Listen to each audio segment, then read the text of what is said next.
अस्सलामुअलैकुम वरहमतुल्लाहि वबरकातुहू। नाज़रीन, उम्मीद करता हूँ कि आप खैरियत से होंगे।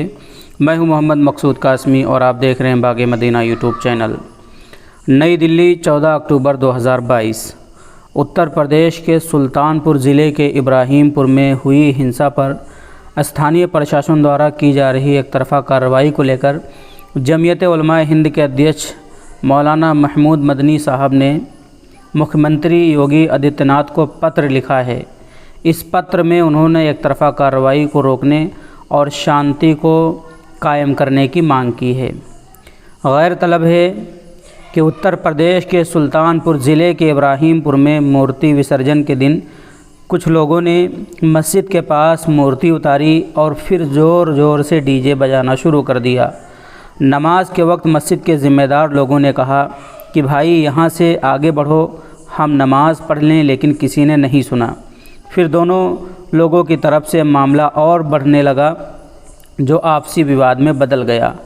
उस मस्जिद को नुकसान पहुंचाया गया, मुसलमानों की दुकानों और इब्राहिमपुर के मदरसे में तोड़ फोड़ की गई, साथ ही मदरसे के बच्चों के साथ मारपीट भी की गई।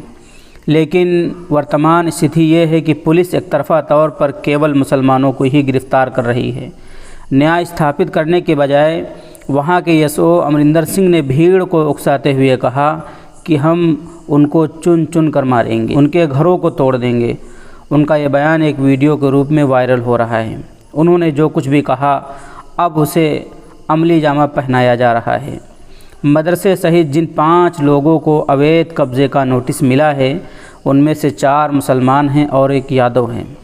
गिरफ़्तार किए गए सभी लोग मुस्लिम हैं। इतना ही नहीं बल्कि कोर्ट परिसर में वकीलों ने गिरफ़्तार किए गए लोगों के साथ मारपीट भी की। इस बीच जमीयत उलमा हिंद के प्रतिनिधिमंडल ने जमीयत उलमा की सुल्तानपुर इकाई के अध्यक्ष मौलाना मताहिरुल इस्लाम के नेतृत्व में ज़िला पुलिस आयुक्त और कप्तान से मुलाकात कर एक ज्ञापन सौंपा और एक तरफ़ा कार्रवाई पर सवाल उठाए। इन परिस्थितियों के मद्देनज़र जमीयत उलमा हिंद के अध्यक्ष मौलाना महमूद असद मदनी ने उत्तर प्रदेश के मुख्यमंत्री योगी आदित्यनाथ को एक पत्र लिखा है, जिसमें 4 सूत्रीय प्रस्ताव प्रस्तुत किए गए हैं। पत्र में कहा गया है, नंबर 1, पुलिस अधिकारियों को ये निर्देश दिया जाए कि वो सतर्कता बरतें ताकि हिंसा की दोबारा कोशिश ना हो। अमन कमेटियों की बैठक और संयुक्त अमन यात्रा आयोजित करके आपसी विश्वास स्थापित किया जाए और माहौल को शांतिपूर्ण रखा जाए। इस संबंध में जमीयत उलमा का कार्यकर्ता हर तरह से सहयोग करने को तैयार हैं।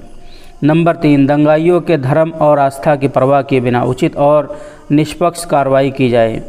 नंबर 4, स्थानीय प्रशासन को निर्देश दिया जाए कि अवैध निर्माण की आड़ में आरोपियों के विरुद्ध कोई भी तोड़फोड़ की कार्रवाई शुरू ना करें, क्योंकि इस तरह की कार्रवाई से पूरे समुदाय की गरिमा को ठेस पहुंच जाती है और एक व्यक्ति की गलती की सज़ा पूरे परिवार को मिलती है, जो मानव अधिकार का उल्लंघन। इस बीच जमीयत उलमा हिंद के महासचिव मौलाना हकीमुद्दीन कासमी ने आज उत्तर प्रदेश अल्पसंख्यक मामलों में मंत्री दानिश आज़ाद से बात की और मांग की कि कानून व्यवस्था बहाल की जाए और ज़िला प्रशासन को विशेष निर्देश दिया जाए कि वो एक तरफ़ा कार्रवाई से बचें।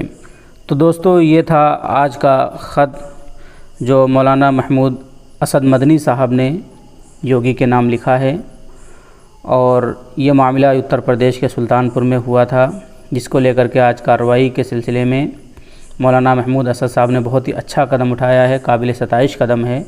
अल्लाह तबारक व तआला जमीयत को इसी तरीके से सलामत रखे और हमेशा उलमा को इसी तरीके से खिदमत करने की तौफीक अता फ़रमाएँ। दोस्तों, आप किस बारे में क्या राय हमें कमेंट करके ज़रूर बतलाएँ। अस्सलामु अलैकुम वरहमतुल्लाहि वबरकातुहू।